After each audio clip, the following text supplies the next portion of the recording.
Happy Monday. Thank you for joining me for this week's Weekly Wisdom.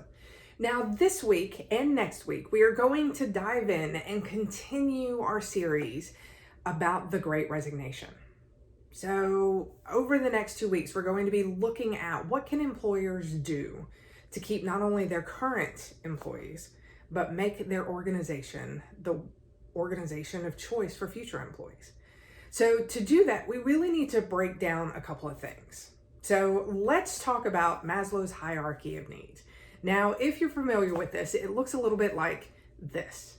Now, you see that it is broken up into levels. Each level, once the first level is met, then the second level becomes the desire. When the second level is met, third level becomes the desire.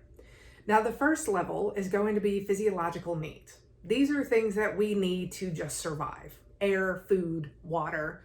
And whenever you consider how much of that is gathered, it is gathered through money. So I will consider physiological money as part of physiological needs because it takes care of things like food, water, shelter.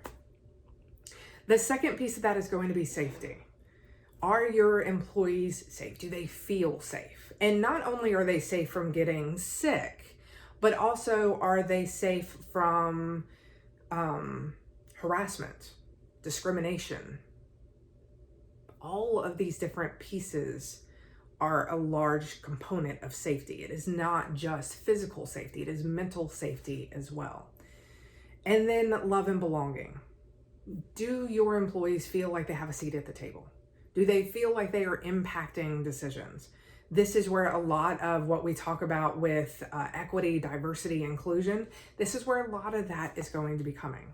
Is diversity, equity, and inclusion just something that you talk about to make yourselves feel better, or is it something that you actually live into? Is your board as diverse as your front line? Is your top C-suite as diverse as your front line? This is where it's going to be critical. So that love and belonging, do you have people that are making decisions on behalf of your employees that your employees can relate to, that your employees can look up and say, yes, that person looks like me, sees the world the way I do. I trust that person to make decisions that is best for me. Then the next piece is going to be esteem. So you have esteem and self-actualization. Now, this goes more into kind of that internal, so we're not going to deal a lot with those areas. The first three areas are where we are going to be spending most of our time. So physiological needs, safety, and love and belonging. These are the three areas as an employer that you need to be focusing in on. Now, let's see about the different areas that meet this. So let's talk about physiological. What are some of the things as an employer that you need to do to help your employees understand that they want to stay, that where they are at is the best place for them to be? Well, the first is, do you have a living wage? Look at your pay. And okay, we need to back up for a second. Before we move into any of these pieces, you need to stop being reactive and you need to start being proactive. You need to be intentional about your employee experience.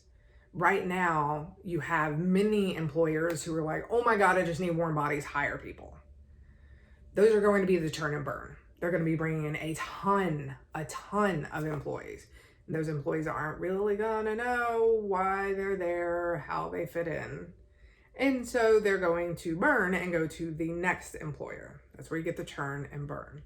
So when you're intentional, when you're taking the time, and I know it feels like you don't have a lot of time, but I promise you, you do. When you're taking the time to build an employee experience that is an employee experience that employees want to have, not just what you think they want to have, that is where the difference is going to be made.